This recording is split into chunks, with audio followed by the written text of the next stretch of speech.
নমস্কার, আমি অনন্যা। গপ্পবন্ধুর আসরে আপনাদের সকলকে স্বাগত জানাই। এতদিন আমি বাংলা সাহিত্যের অনেক প্রবাদপ্রতিম লেখকের গল্প আপনাদের শুনিয়েছি। তবে এবার থেকে বাংলা ও বিশ্ব সাহিত্যের পাশাপাশি প্রতি সপ্তাহে থাকবে আপনাদের জন্য একটি করে অরিজিনাল গল্প। শুরু হচ্ছে গপ্পবন্ধু অরিজিনালস। আজকের প্রথম পর্বে আপনাদের শোনাব আমারই লেখা একটি কল্পবিজ্ঞান ধর্মী গল্প। গল্পটির নাম ত্রিনেত্রা। গল্পটা আপনাদের কেমন লাগলো অবশ্যই কমেন্ট করে জানাবেন, আর ভালো লাগলে চ্যানেলটা অবশ্যই সাবস্ক্রাইব করে দেবেন। শুরু হচ্ছে আজকের গল্প ত্রিনেত্রা। হঠাৎ করে খেয়াল হতে হাতের কবজির দিকে তাকালো তরিতা। তাকাতেই কবজির উপর ফুটে উঠল কয়েকটা সবুজ আলোর বিন্দু দিয়ে তৈরি সংখ্যা। 12:29 PM। দেখেই চমকে গেল সে। 12:30 বাজতে চলল। এতক্ষণ তো লক্ষ্যই করেনি। ভাবতে ভাবতেই হাতের এয়ারোটেলের ঘড়িতে যান্ত্রিক কণ্ঠস্বর বেজে উঠল, ইটস 12:30, লাঞ্চ টাইম। হাতের স্বচ্ছ ঘড়িটা আপাত চোখে দেখাই যায় না, কোনো ভারও নেই, তাই প্রথম প্রথম তরিতা ভুলেই যেত তার হাতে রিস্ট ওয়াচ রয়েছে। কিন্তু কবজির দিকে তাকানোর পর হাতের ওপর সঠিক সময়টা ফুটে উঠলেই তার খেয়াল হতো। এখন অভ্যেস হয়ে গেছে। তরিতা সান্যাল বিজ্ঞান চর্চায় এখন বহু চর্চিত নাম। বিজ্ঞানের বিভিন্ন শাখায় তার বুদ্ধিমত্তা ও দক্ষতার পরিচয় দিয়ে আজ মাত্র 30 বছর বয়সে যে খ্যাতি ও সম্মান অর্জন করেছে, সেটা বহু বৈজ্ঞানিকের কাছে ঈর্ষণীয়। শুধু দেশে নয়, সারা বিশ্বে তরিতা ও তার গবেষণার ফসলের কথা ছড়িয়ে পড়েছে। বিশেষ করে এয়ারোটল আবিষ্কারের পর হাওয়ার মতো স্বচ্ছ ও ভারহীন এবং ধাতুর মতো কঠিন এক পদার্থের আবিষ্কার করে সারা বিশ্বে আলোড়ন সৃষ্টি করেছে তরিতা। এয়ারোটলের আবিষ্কারের পর তার চারপাশের জগৎটাই বদলে গেছে। তবে শুধু নিজের জগৎ তো নয়, তামাম বিশ্ববাসীর জীবনচর্চায় বিপ্লব এনেছে তার এই আবিষ্কার। তাই আজ বহু পুরস্কার ও সম্মানের অধিকারিণী সে। এমনকি মডার্ন সায়েন্স ইনস্টিটিউটের মতো বিশ্ববিখ্যাত গবেষণা সংস্থার তরফ থেকে পেয়েছে ইনস্টিটিউটের হয়ে গবেষণা করার সুযোগ। তার মতো বয়সে এমন সুযোগ খুব কম বৈজ্ঞানিকই পেয়েছেন। এয়ারোটেলের মতো এমন অনেক সফল গবেষণার ফলাফল ছড়িয়ে ছিটিয়ে রয়েছে তার বাড়ির 3 তলার ছোট্ট ল্যাবটায়। যেমন এখনই তার হাতে ধরা রয়েছে একটা মাঝারি মাপের যন্ত্র। একটা গোল বেল্টের ওপর উঁচু হয়ে রয়েছে দুটো ছোট ছোট ডানার মতো অংশ, আর সামনের দিকে একটা ছোট কন্ট্রোলিং প্যানেল। এটা হলো উইঙ্গানেটর।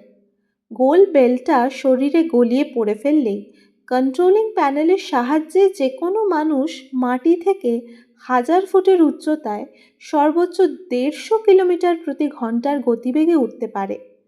এমন একটা আবিষ্কার গোটা বিশ্বে সাড়া ফেলবে সেটা বলাই বাহুল্য। তরিতা অবশ্য এসব নিয়ে ভাবে না। কিভাবে তার নিজের সৃষ্টিগুলোকে আরও শক্তিশালী আর নিখুঁত করে তোলা যায়, সেটাতেই তার আগ্রহ বেশি। আজও তাই উইঙ্গানেটরের কন্ট্রোলিং প্যানেলের ওপর কাজ করতে গিয়ে এতটা দেরি হয়ে গেছে বুঝতেই পারেনি। খাওয়া সেরে তাকে ইনস্টিটিউটে যেতে হবে, তাই উইঙ্গানেটরটা টেবিলে নামিয়ে রাখতে রাখতেই ঘড়ি থেকে মৃদু একটা ধ্বনি বেজে উঠল। কবজিটা চোখের সামনে ধরল। সঙ্গে সঙ্গে কবজির ওপর হাওয়ায় একটা স্ক্রিন ভেসে উঠল, তাতে লেখা বাবাস কল। হাওয়ায় ভেসে থাকা স্ক্রিনে আঙুল দিয়ে রিসিভ করলো কলটা। বলো। বলছি, খাওয়া দাওয়ারও কি কোনো সাবস্টিটিউট আবিষ্কার হয়েছে? হয়েছে বেশ কিছুদিন আগে, তবে আনফর্চুনেটলি সেটা পোলাও আর কষা মাংসের মতো টেস্টি নয়। একটু ওয়েট করো, আমি নামছি। বেশি লেট করিস না কিন্তু। আসছি আসছি। কলটা কেটে বেরিয়ে আসছিল ল্যাব থেকে। একটা বোতামের স্পর্শে পুরো ঘরটা অন্ধকারে ভরে উঠল, আর তখনই তার আবার চোখ গেল ঘরটার ডান দিকের কোণটায়। সেখানে একটা স্বচ্ছ টেবিলের ওপর কাঁচের একটা ছোট্ট পাত্রে জল করছে একটা নীলচে তরল। ওটার দিকে তাকিয়ে মনটা খারাপ হয়ে গেল তরিতার। আজ অবধি কোনো কাজে একেবারে অসফল হয়নি সে। আংশিক হলেও সাফল্যের মুখ দেখেছে।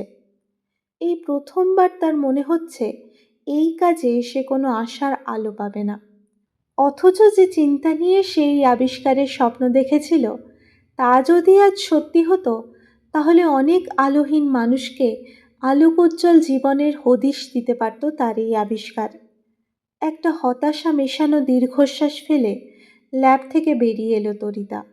দিনের মধ্যে অন্তত খাবার সময়টুকু বাবার সঙ্গ ছাড়া চলে না তরিতার, বরাবরের অভ্যাস। আজও বাবার সাথে ডাইনিং টেবিলে বসে বিভিন্ন বিষয়ে আলোচনা ও তর্কাতর্কি করার পর খাওয়া শেষ করে উঠল তরিতা। আজ তার তাড়াও আছে। ইনস্টিটিউটের সমস্ত সিনিয়র ও জুনিয়র সায়েন্টিস্টদের নিয়ে জরুরি মিটিং ডেকেছেন ডিন। বাড়ি থেকে বেরোতে যাবে এমন সময় মেন গেটের কাছ থেকে চেঁচামেচির আওয়াজ পেয়ে এগিয়ে গেল সেদিকে। গেটের কাছে এসে দেখে তাদের বাড়ির পরিচারিকা বকুলদি এই চেঁচামেচির উৎস। বকুলদির সামনে মাথা নিচু করে দাঁড়িয়ে রয়েছে ছোটোখাটো চেহারার 1 বছর 23-24-এর মেয়ে। সিকিউরিটি গার্ড মনোজদা তাকে থামানোর অনেক চেষ্টা করছে, কিন্তু বকুলদি একইভাবে বলে যাচ্ছে, কেন এসেছিস সেখানে বল, তোর এত সাহস, সোজা কলকাতায় চলে এসছিস। তরিতা তাকে থামাতে এগিয়ে এলো। কি হয়েছে কি বকুলদি, এত চেঁচাচ্ছ কেন? জানো না বাবা চিৎকার চেঁচামেচি পছন্দ করেন না। আর এই মেয়েটিকে? সর্বনাশী মেয়ে ও দিদিমণি, বেরিয়ে যা বলছি এখান থেকে। আহ থামো না তুমি, আমাকে কি কেউ ওর পরিচয়টা বলবে? তোমার নাম কি, কোথা থেকে এসেছ? এইবার মেয়েটা মাথা তুলে তাকালো। ছোট শুকনো মুখটার দিকে তাকাতে তরিতার সমস্ত কৌতূহল গিয়ে পড়ল মেয়েটির গভীর কালো চোখ দুটোয়।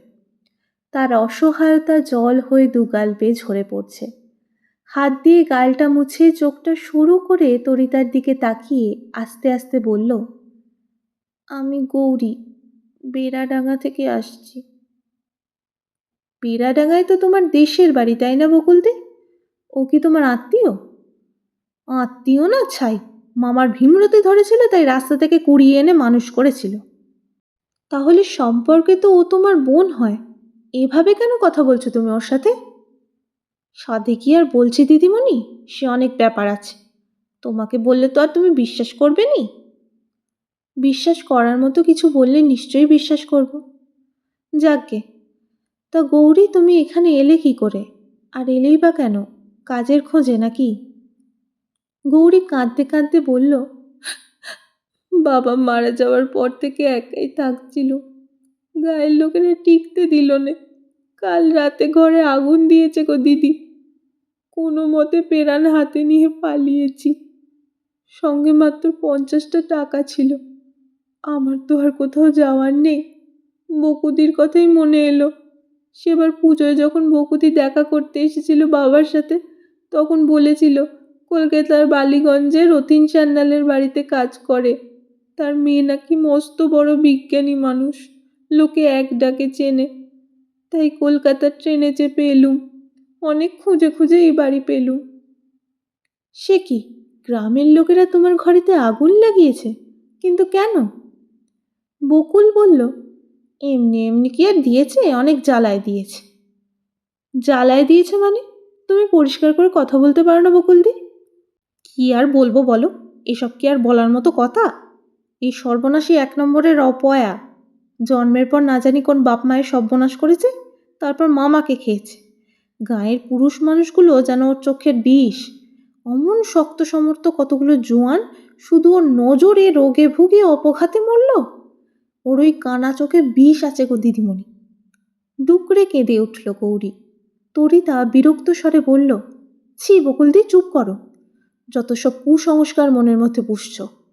এভাবে কথা বলতে তোমার লজ্জা করল না? গৌরী কাঁদতে কাঁদতে তরিতার পায়ের কাছে বসে বলল, দিদি, আমার কেউ নেই গো, মাথা গোজার একটা ঠাঁইও নেই। আমাকে একটু আশ্রয় দাও দিদি। তোমরা যা বলবে আমি করে দেবো, সব কাজ করে দেবো, সব করে দেবো। আহা কি করছো, ওঠো ওঠো, এভাবে পায়ে পড়তে হবে না। তুমি চাইলে এ বাড়িতে থাকতে পারো। বকুলদি, একতলার একটা ঘরে ওর থাকার ব্যবস্থা করো। আমায় এক্ষুনি বেরোতে হবে, দেরি হয়ে গেছে। আমি যেন ফিরে এসে ওকে এ বাড়িতেই দেখি। তুমি কিন্তু খুব ভুল করছো দিদিমণি, ওকে এখানে রেখো নি, ক্ষতি করে দেবে ও তোমার। বেশ তো, ক্ষতি করলে আমার করবে, আমি সেটা বুঝে নেব। এখন আমি বেরোলাম। গাড়িতে উঠে মনটা হঠাৎ খারাপ হয়ে গেল তরিতার। এই সমাজটাকে মাঝে মাঝে তার বড় অদ্ভুত লাগে। একদিকে তার মতো শহুরে মডার্ন মেয়েরা লেখাপড়া শিখছে, স্বাবলম্বী হচ্ছে, নিজের একটা পরিচিতি তৈরি করতে পারছে। সে নিজে একজন সায়েন্টিস্ট, তার জন্য দেশে ও দেশের বাইরে সে তো কম সম্মান পায় না। আর অন্যদিকে এই গৌরীর মতো মেয়েরা অনাথ বলে সকলের বঞ্চনা, অবজ্ঞা, অসম্মান নিয়ে বেঁচে আছে। নিজের আত্মীয় স্বজন প্রতিবেশীরা কুসংস্কারের বশবর্তী হয়ে তাকে জ্যান্ত পুড়িয়ে মারবে বলে ঘরে আগুন জ্বালিয়ে দিচ্ছে। তরিতা ভাবে, কেন এত অসাম্য? তাহলে কিসের জন্য এত উন্নতির কথা বলে সমাজ? কাদের জন্য তার এত গবেষণা? শুধুমাত্র সমাজের কিছু উঁচু তলার মানুষের হাতেই থেকে যাবে তার সব সৃষ্টিকর্ম? না, এটা সে হতে দেবে না। সে মনে মনে ঠিক করে গৌরীকে সে তার কাছেই রাখবে, তাকে পড়াশোনা শেখাবে। অসহায় হয়ে সকলের বঞ্চনার শিকার হয়ে এভাবে বেঁচে থাকা যায় না। কিছুক্ষণ পর খেয়াল করল উত্তেজনায় গাড়ির অটো ড্রাইভিং মোডটা অন করতেই ভুলে গেছে। নিজেই ড্রাইভ করে অর্ধেকটা পথ চলে এসেছে। স্বচ্ছ কাচের দরজাটার সামনে এসে দাঁড়ালো তরিতা। সে জানে স্বচ্ছ হওয়া সত্ত্বেও ভিতরের বর্তমান অবস্থাটা দরজার এপার থেকে তার চোখে পড়বে না, কিন্তু ভিতর থেকে বাইরের সব কিছু স্পষ্ট দেখা যায়। এই কাঁচ শুধুই চোখের ধোঁকা। দরজাটার ধারে একটা ছোট প্যানেলে ডান হাতের বুড়ো আঙুলটা ঠেকালো তরিতা। সঙ্গে সঙ্গে কাঁচের ওপর ফুটে উঠল আলোর বিন্দু দিয়ে তৈরি 3টে শব্দ, ওয়েলকাম তরিতা সান্যাল। খুলে গেল দরজাটা। বিশালাকার ঘরটার মাঝখানে একটা বিশাল কনফারেন্স টেবিল ছাড়া আর কিছুই নেই। এখন সেই টেবিলের চারধারে বসে রয়েছেন ইনস্টিটিউটের সিনিয়র ও জুনিয়র বৈজ্ঞানিকরা। শুধু একটা চেয়ার খালি। তরিতা ঢুকেই সোজাসুজি বসে থাকা মানুষটির দিকে তাকিয়ে ক্ষমা চেয়ে নিল। I am extremely sorry sir, অল্প দেরি হয়ে গেল। টেবিলের একদম বাঁধারে বসেছিলেন কালো কোট পরিহিত শীর্ণকায় পৌঢ় এক ব্যক্তি। তিনি তাচ্ছিল্যের বাঁকা হাসি হেসে ডিন প্রফেসর রায়ের উদ্দেশ্যে বললেন, মিস সানিয়াল মনে হয় আজ তার ডানাগুলো লাগাতে ভুলে গেছেন। ইনি হলেন প্রফেসর প্রবোধ ব্যানার্জি, এমএসআই এর একজন সিনিয়র সায়েন্টিস্ট। দেশের অন্যতম সেরা পদার্থবিজ্ঞানীদের মধ্যে একজন হিসেবে এককালে তিনি বেশ নামডাক করেন। তবে এখন পরিস্থিতি অনেকটাই আলাদা। এখন সামনের সারিতে এগিয়ে এসেছেন ফিজিসিস্ট রূপক সেনগুপ্ত ও তরিতা সান্যালের মতো তরুণ প্রজন্ম। প্রফেসর রায় তার কথায় ভ্রুক্ষেপ না করেই বলে উঠলেন, it's all right, please be seated Tarita. আমরা জাস্ট শুরু করতেই যাচ্ছিলাম, তুমি ঠিক সময়ে এসেছ। তরিতা গিয়ে বসল ফাঁকা চেয়ারটায়। সবার কাছে তাদের বিভিন্ন প্রজেক্টের হাল হকিকত জেনে অবশেষে তরিতার কাছে এলেন অলোকেশ রায়। তোমাকে সবার আগে একটা সুখবর জানাই তরিতা। ওয়ার্ল্ড ফেমাস বেশ কিছু কোম্পানি আমাদের সাথে অলরেডি যোগাযোগ করে জানিয়েছে তারা বাণিজ্যিকভাবে উইঙ্গানেটার ম্যানুফ্যাকচার করতে চায়। আমি এখনই আন্দাজ করতে পারছি গণপরিবহনে উইঙ্গানেটার একটা বিপ্লব আনতে চলেছে। আগাম শুভেচ্ছা রইল তোমার জন্য। It's my pleasure sir. আচ্ছা, তো এবার কাজের কথায় আসি। সকলের মতো তোমাকেও জিজ্ঞেস করছি তোমার কারেন্ট প্রজেক্টের প্রগ্রেস কত দূর। নেক্সট মান্থে প্রগ্রেস রিপোর্ট সাবমিশনের ডেট, মনে আছে তো? হ্যাঁ স্যার, মনে আছে। আমি কিন্তু পার্সোনালি এই প্রজেক্টটা নিয়ে খুব এক্সাইটেড।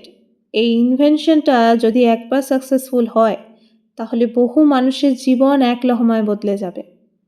হ্যাঁ স্যার, এই কারণে আমিও খুব এক্সাইটেড ছিলাম।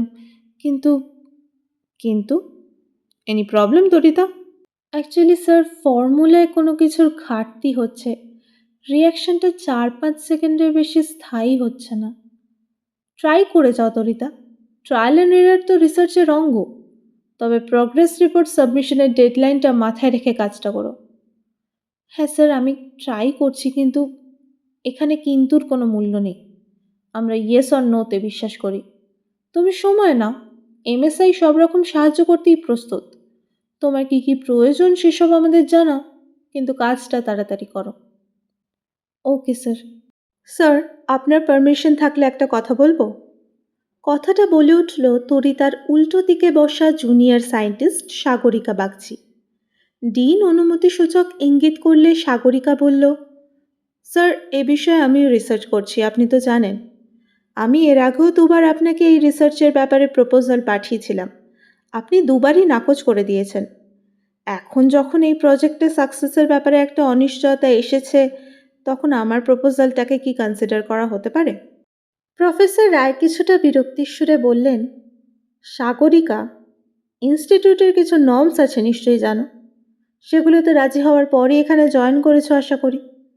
তাহলে তো তোমার এটা জানা উচিত যে এমএসআই এর কোনো সায়েন্টিস্ট যদি কোনো প্রজেক্টে কাজ করেন, তার কাজ চলাকালীন সেই একই বা প্রায় সিমিলার কোনো বিষয়ে ইনস্টিটিউট অন্য কোনো সিনিয়র বা জুনিয়র সায়েন্টিস্টকে আলাদা করে রিসার্চ করার অনুমতি দেয় না।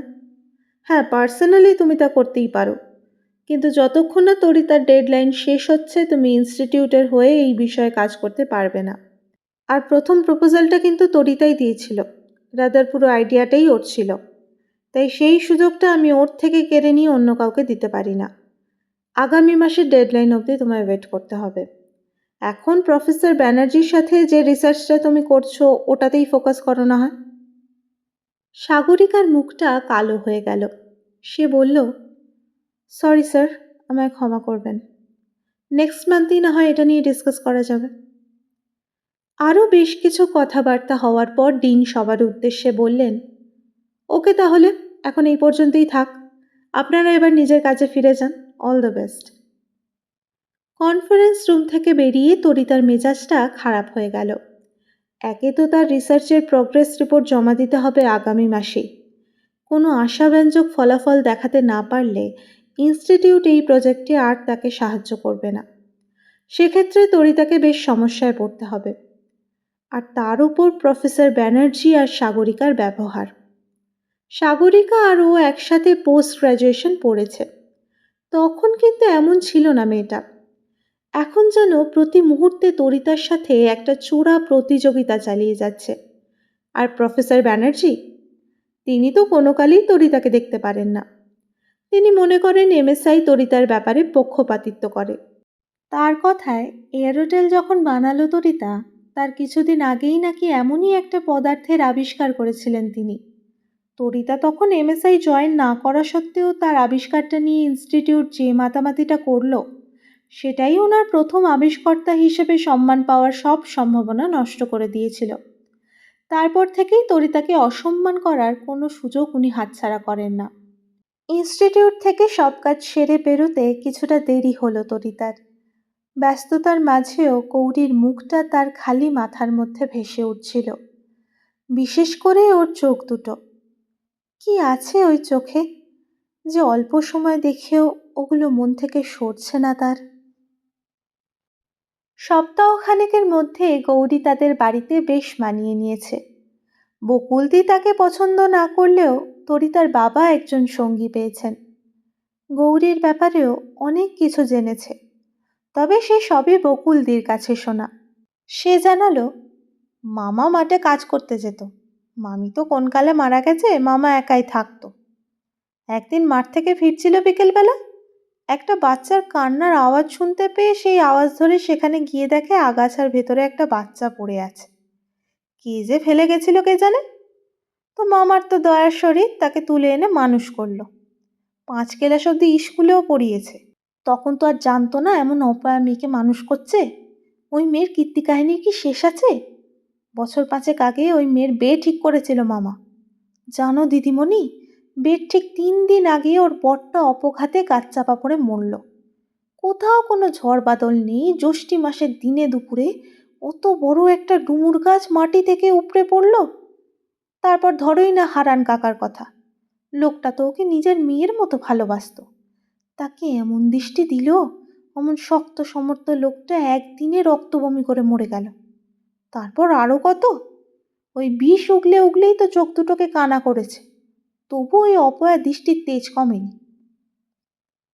এই কথাগুলোর কোনোটাই বিশ্বাস করেননি তরিতা। এমন যুক্তিহীন কথাকে বিশ্বাস করা যায়? নরম মাটি পেলে সবাই আঁচড়ায়।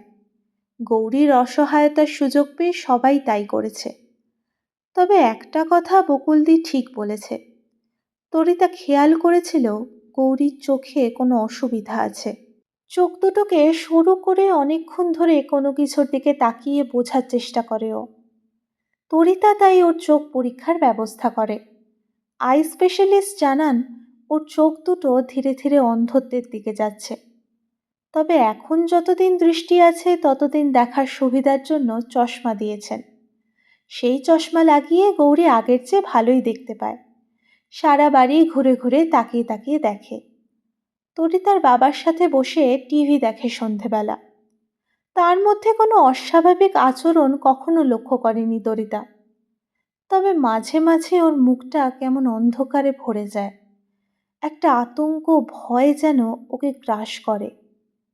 একদিন সন্ধেবেলা বাবার ঘরে এসে তরিতা দেখে বাবা টিভিতে খবর দেখছেন। ওনার পায়ের কাছে গৌরী হাঁ করে টিভির দিকে তাকিয়ে বসে আছে।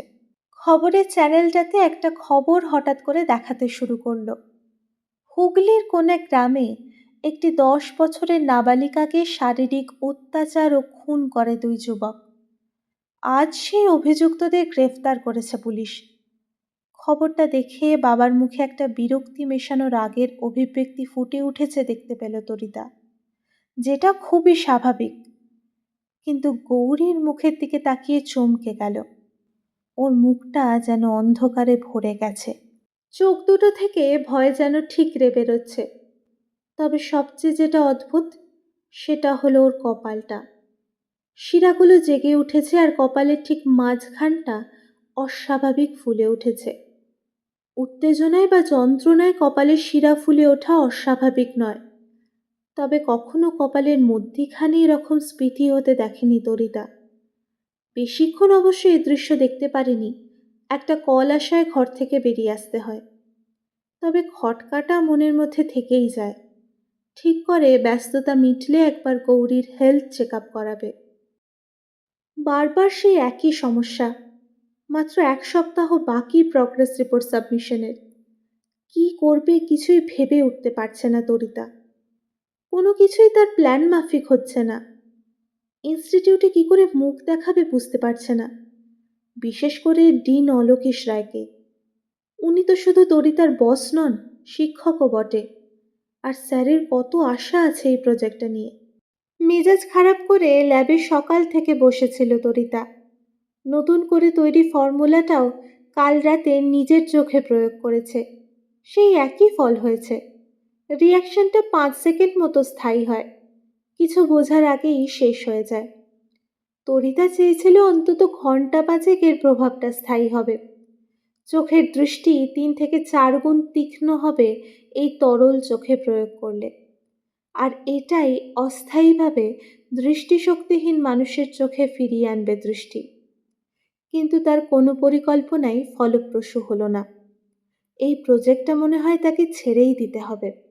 ভাবতে ভাবতে ল্যাবের দরজায় একটা কৌতূহলী মুখ দেখতে পেল। গৌরী উকি ঝুঁকি মারছে। সারা বাড়ির মধ্যে এই জায়গাটায় গৌরীর এখনো পা পড়েনি। তরিতার ঠোঁটে একটু হাসি ফুটল। বেচারা মেয়েটার জানার ইচ্ছা প্রবল।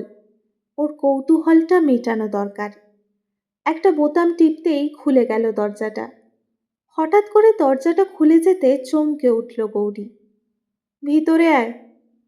অবাক বিস্ময় চোখে নিয়ে গৌরী ঘুরে ঘুরে দেখতে লাগলো ল্যাবের ভেতরটা। এমন বিচিত্র যন্ত্রপাতি জীবনে প্রথমবার দেখছে সে। এইসব তুমি বানিয়েছো দিদি? না না, সব নয়।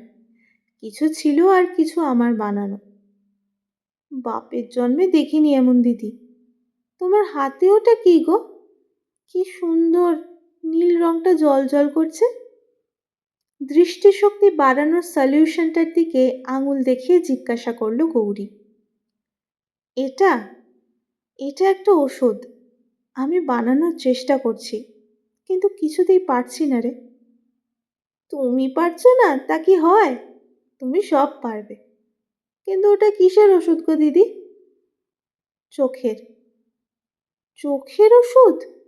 এইটা খেলে আমার চোখটা সারবে? ধুর, এটা খাবার ওষুধ নয় রে। এটা চোখের ভিতরে দিতে হয়। কিন্তু এটা তো ঠিকঠাক তৈরিই হয়নি। তোর চোখ কি করে সারাবো? সারানো যাবে না না? বকুদি বলে নজর দিয়ে দিয়ে আমি নাকি চোখটা খারাপ করেছি, কিন্তু আমি তো শুধু দেখেছি দিদি। নজর কেমন করে দিতে হয় আমি জানি নে। তবু সবাই বলে আমার নজরে নাকি বিষ আছে। কেউ চোখ তুলে চায় না আমার দিকে, একমাত্র বড়বাবু আর তুমি কথা বলনি। কেউ বোঝে না গো আমায়। আমিও যে নজরকে খুব ভয় পাই। মাঝে মাঝে কত রকম চোখ দেখতে পাই সামনে, কিছু চেনা, কিছু অচেনা, ভেসে ওঠে চোখগুলো। খুব ভয় করে দিদি। সেদিনে সেই হারান কাকার চোখ, ওই নজর, উফ, কি ভয় করে গো। সেদিনের সেই হারান কাকার চোখ মানে? কোন দিনের? হ্যাঁ? হ্যাঁ, না, ও কিছু না। গৌরী, আমার কাছে কিছু লুকোবি না, বল। গৌরী উত্তেজনায় কেঁপে উঠল। কি হলো বল? ভয়টাকে কোনো মতে গিলে নিয়ে বলতে শুরু করলো গৌরী। হারান কাকা আমাদের পাশের ঘরেই থাকতো। খুব ভালো মানুষ ছিল গো। বাবাকে মাঝে মাঝে বিপদে আপদে টাকা ধার দিত। আমাকেও খুব ভালোবাসতো। হারান কাকাও আমাকে অপয়া, ডাইনি এসব কখনো বলতো না। কিন্তু একদিন, সেদিন যে কি হলো হারান কাকার। বাবা মাঠে গেছিল। সেই সময় হারান কাকা আমাকে ডেকে বলল ওদের ফাঁকা গোয়াল ঘরে নাকি ছাতা ফেলে এসেছে বাবা, আমায় গিয়ে নিয়ে আসতে। আমি যেই গোয়ালে ঢুকে ছাতাটা খুঁজছি, অমনি হারান কাকা ভেতরে ঢুকে দরজাটা বন্ধ করে দিল। তারপর আমার দিকে কেমন চোখ করে এগিয়ে আসতে লাগলো। ওই নজরে কি ছিল জানি নে, খুব ভয় করলো। হারান কাকা আরও এগিয়ে আসতে লাগলো। আমি শুধলুম, অমন করে দেখছো কেন, কি হয়েছে তোমার? কেমন একটা হাসি হাসলো হারান কাকা। ওই হাসিটা দেখে মুখটা ধড়াস করে উঠল। আমি পিছোতে পিছোতে যখন একদম দেয়াল ধারে চলে এসেছি, হারান কাকা আরও এগিয়ে এসেছে সামনে। গলা দিয়ে আওয়াজ বেরোচ্ছিল না। হঠাৎ এমন সময় হারান কাকার মুখটা কেমন বদলে গেল, কেমন যেন ভূত দেখার মতো কাঁপতে কাঁপতে পিছিয়ে গেল। তারপর পাগলের মতো কে তুই, কে তুই বলতে বলতে দরজাটা খুলে পালালো। আমিও তখন ভয়ে আধমরা, কিছুই বুঝলুম নে, ছুট্টে পালালুম ওখান থেকে। কাউরে বলতে পারিনি এ কথা, শুধু তোমাকে বললুম। পরদিন শুনলুম হারান কাকা নাকি রক্ত বমি করতে করতে মরেছে। আচ্ছা দিদি, সত্যি সত্যি কি আমি ডাইনি? আমার নজরে কি বিষ আছে? কি যা তা বলছিস? এসব কুসংস্কার, কখনো বলবি না এসব। যা এখন নিচে যা। ধীর পায়ে সেখান থেকে বেরিয়ে গেল গৌরী।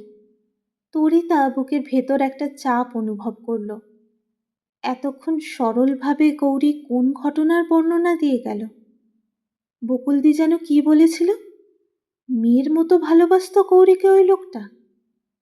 সমাজের বর্বর দিকটা মুহূর্তের মধ্যে ছাল চামড়া ছাড়িয়ে তার সামনে এনে দাঁড় করিয়েছিল গৌরী।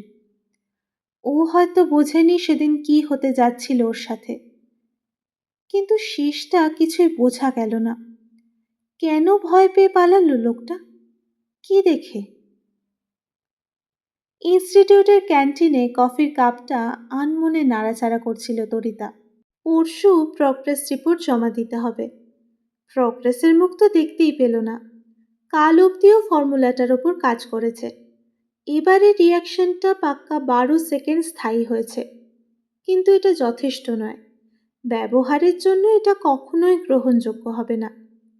ব্যর্থতাটা স্বীকার করে নিতেই হবে তাকে। ক্যান্টিনে দেওয়ালের বড় স্ক্রিনটায় রিজিওনাল নিউজ দেখাচ্ছে। তরিতার হঠাৎ চোখ পড়ল খবরটায়।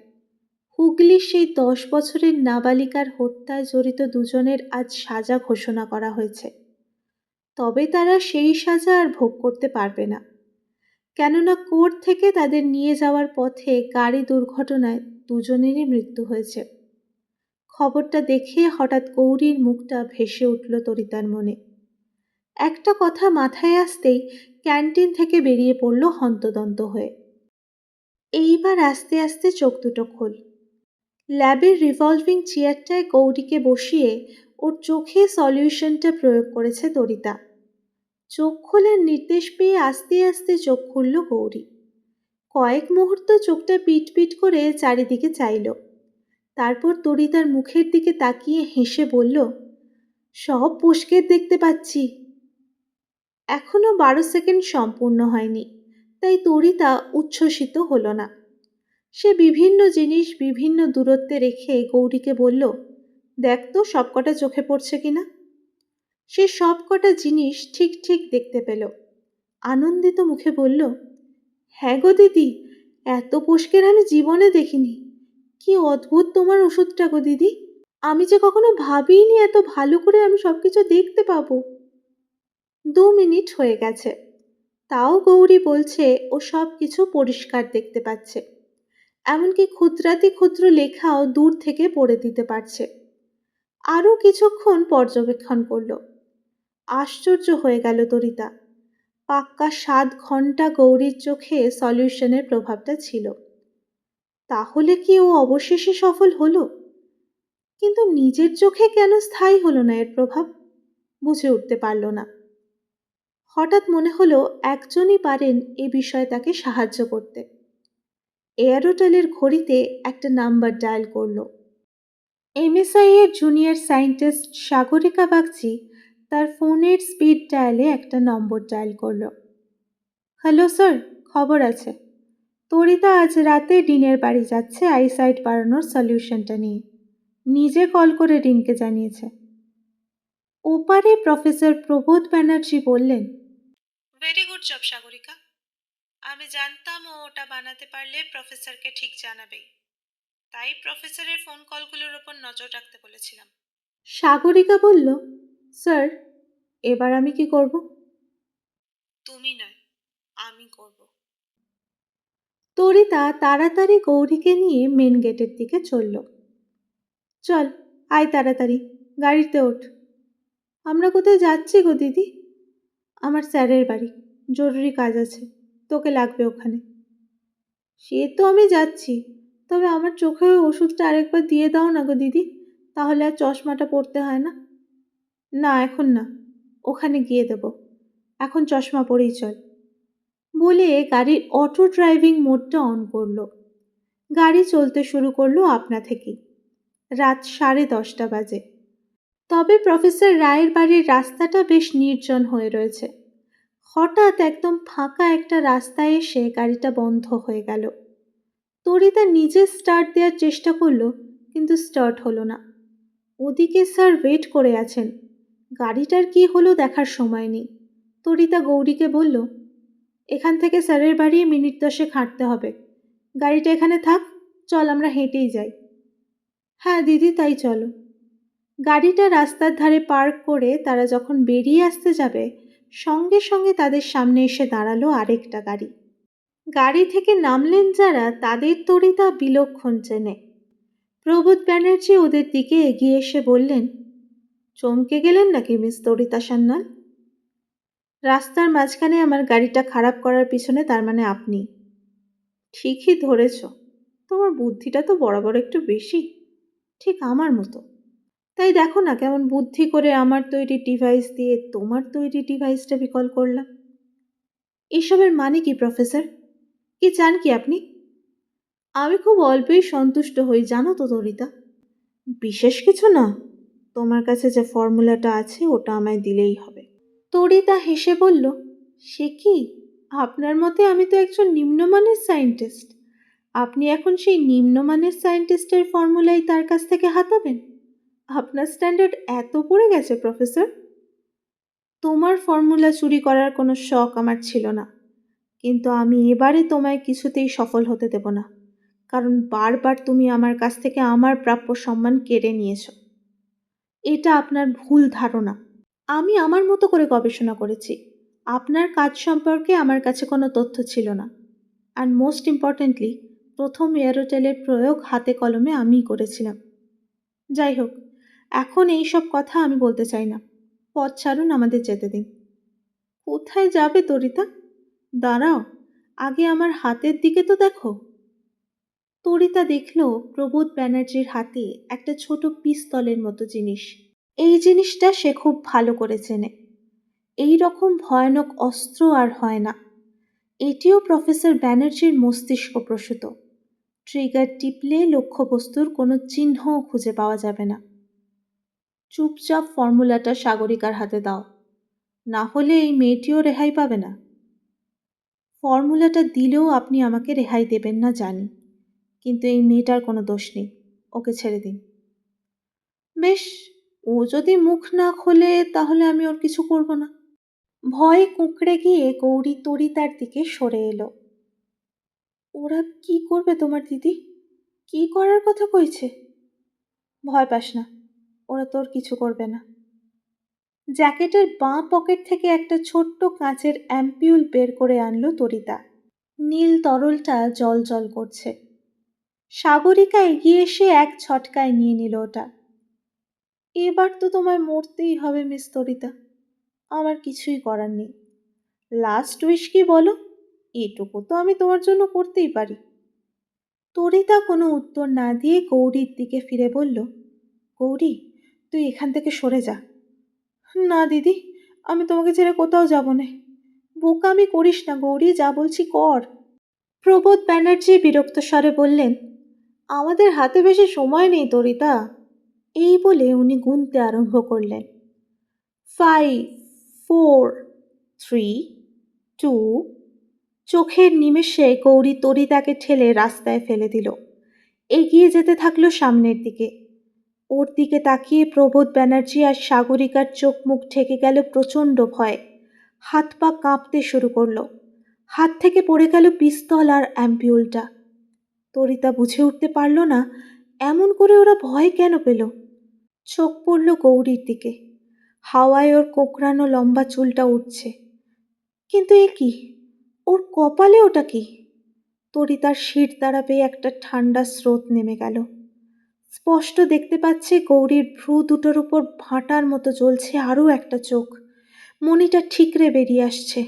সেই চোখের দিকে তাকিয়ে টলতে টলতে প্রফেসর ব্যানার্জি আর সাগরিকা প্রাণ হাতে নিয়ে দৌড়লো গাড়িটার দিকে। টলমল করে কিছুটা দূরে গিয়ে একটা প্রচণ্ড বিস্ফোরণে ফেটে পড়ল গাড়িটা। আস্তে আস্তে তরিতার চোখের সামনে অন্ধকার নেমে আসলো। পুরোপুরি অজ্ঞান হওয়ার আগে ও দেখতে পেল আগুনের লেলিহান শিখার সামনে দাঁড়িয়ে শাড়ি পরিহিতা এক নারী মূর্তি। কি রে মা, এখন কেমন লাগছে শরীরটা? হসপিটালে তার বেডের পাশে বাবা আর বকুল দিকে দেখতে পেল তরিতা। এখন অনেকটা ভালো বাবা। সত্যি প্রফেসর ব্যানার্জির মতো একজন মানুষ এমন কাজ করতে পারেন ভাবা যায় না। তোমরা কেউ গৌরীর খোঁজ পেলে? না, পুলিশ এখনো খুঁজছে। কিন্তু আমি যে ওকে ওখানেই দেখেছিলাম, ও বেঁচে ছিল বাবা। ঠিক আছে মা, এত উত্তেজিত হোস না, ঠিক পাওয়া যাবে ওকে। আমি তো ডিসচার্জের ফর্মালিটিগুলো করে আসছি এক্ষুনি। বকুল, এখানেই থাক। বাবা বেরিয়ে গেলেন। চুপ করে বকুলদি দাঁড়িয়ে আছে দেখে তরিতা বলল, কিছু বলবে বকুলদি? বকুলদি একটা চশমা বাড়িয়ে দিল তরিতার দিকে। এটা তো গৌরীর, তুমি কোথা থেকে পেলে? তোমাকে যখন কাল হাসপাতালে নিয়ে আসছিলাম, তোমার সামনে মাটিতে এটা পড়েছিল। আমার খালি মনে হচ্ছে সে বোধহয় আর বেঁচে নেই গো। হাত বাড়িয়ে চশমাটা নিয়ে নিল তরিতা। মোটা কাঁচটায় হালকা চিড় ধরেছে। কি মনে হতে আলতো করে চোখে পড়ে নিল ওটা। চোখটা বন্ধ করল। বন্ধ করতেই দেখতে পেল একটা সবুজ মাঠ, আর তার পাশেই ফুটে রয়েছে অজস্র কাশফুল। কাশবনে হঠাৎ করে চোখে পড়ল একটা ছোট্ট মেয়ে শাড়ি পরে ছুটে বেড়াচ্ছে। তার হাতে একগুচ্ছ কাশফুল। খোলা কোঁকড়ানো চুল পিঠের ওপর এলিয়ে পড়েছে। মুখ ফিরিয়ে হঠাৎ যেন সে তরিতার দিকেই তাকিয়েছে। অসীম আনন্দে ভরা তার হাসিটা। আলোয় উদ্ভাসিত হয়ে আছে তার পুরো মুখটাই। আর সেই আলো ঠিকরে বেরোচ্ছে তার কপালের ঠিক মাঝখানটা থেকে। তরিতার বন্ধ দুচোখ দিয়ে জলের ধারা গড়িয়ে পড়ল। শুনছিলেন গপ্পবন্ধু অরিজিনালসের প্রথম নিবেদন ত্রিনেত্রা। গল্পটা আপনাদের কেমন লাগলো লাইক ও কমেন্ট করে জানাতে ভুলবেন না। সঙ্গে এরকম আরও নানা স্বাদের গল্প শোনার জন্য সাবস্ক্রাইব করুন গপ্পবন্ধু অনন্যাকে। দেখা হচ্ছে পরের পর্বে। ততক্ষণ সঙ্গে থাকুন, গপ্পে থাকুন।